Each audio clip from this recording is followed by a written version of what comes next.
En principe, monsieur le journaliste, la matinée politique a été organisée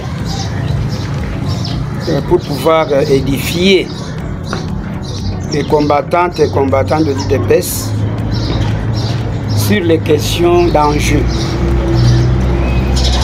Il y a les questions de l'air, entre autres. Vous savez qu'à un moment donné, on était un peu divisé, mais au cours de cette matinée politique, il fallait en parler pour que tout le monde puisse être ensemble, puisse être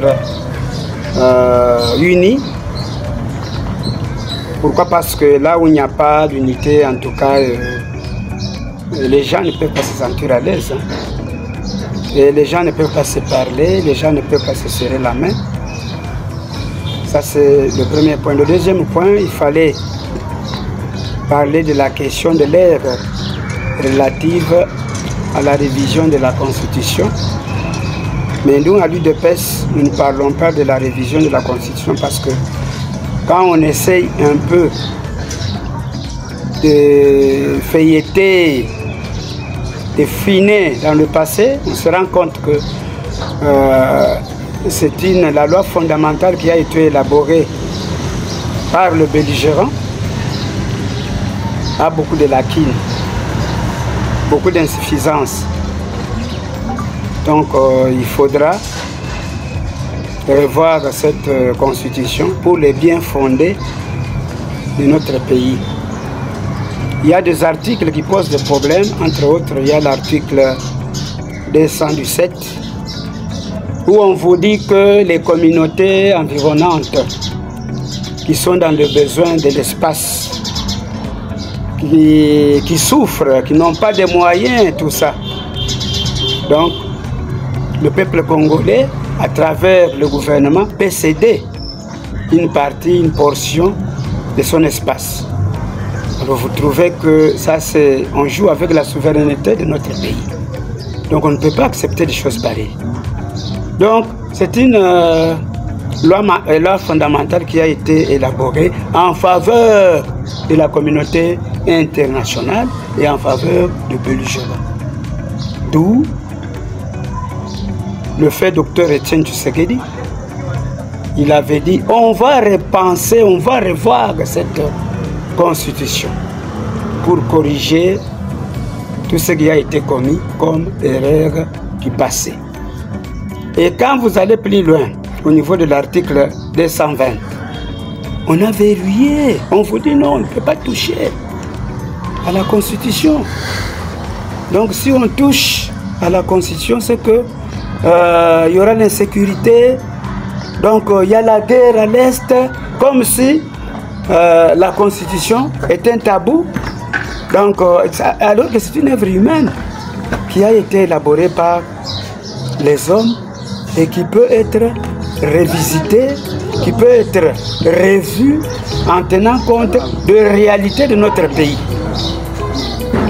Et c'est la raison pour laquelle j'ai préféré en parler, d'abord au niveau de mon parti, au niveau de la base, parce que quand il y aura référendum, c'est la base qui va se prononcer, c'est le peuple. Donc il faudrait que le peuple soit informé d'emblée pour que, au moment venu, quand il y aura référendum, pour que le peuple ne puisse pas être surpris. Je crois que c'est cela. Donc il y en a qui disent que la bataille est difficile. Est-ce que les gens de l'UDPS, est-ce qu'ils vont convaincre les gens? Je crois que nous avons des arguments. Nous avons des arguments fondés qui vont faire que le peuple congolais puisse accepter, puisse adhérer à la position de l'UDPS afin qu'il y ait changement de notre constitution. D'ailleurs, même quand je parle de la révision, non.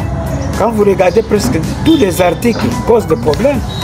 Au lieu de parler de la révision, pour nous de la Fédération de Ghana, nous parlons du changement de la constitution. Je dirais que chaque chose a son temps. Hein? Bon, si on doit reculer dans le temps, bon, ce n'est pas tout le monde qui était contre. Ou ce n'est pas tout le monde qui était pour. Je crois qu'on attendait le moment. Il y a le président Tshisekedi qui avait laissé le testament. selon lesquels, lorsque l'UDPS sera au pouvoir, on va procéder au changement de la Constitution. Maintenant qu'on est au pouvoir, on va attendre encore quoi? Vos aliénants qui va être fait ne sera pas taillé sur mesure pour qu'on dise que c'est qu'il va rester au pouvoir éternellement. Non. Quand on fait la loi fondamentale, on tient compte des réalités du pays. Ce que dit c'est un être humain, il va passer, il y aura d'autres dirigeants, donc on ne fait pas ça, on ne taille pas ça sur mesure, non, ce n'est pas ça. Aujourd'hui, en démocratie, hein, nous sommes en démocratie. Vous connaissez la position qu'occupe Théo, n'est-ce pas? C'est Kabouya qui a déjà donné le ton, hein. C'est Kabouya qui est un grand animateur de l'UDPS, l'animateur principal si vous voulez, parce qu'il y en a autant. Donc c'est lui le chef du parti, il a déjà donné le ton. Bon, Théo Izubu, c'est son droit, hein. Il peut s'exprimer de cette manière-là. Mais ce n'est pas ça qui va empêcher l'UDPS hein, de pouvoir continuer avec ce problème de la Constitution, non.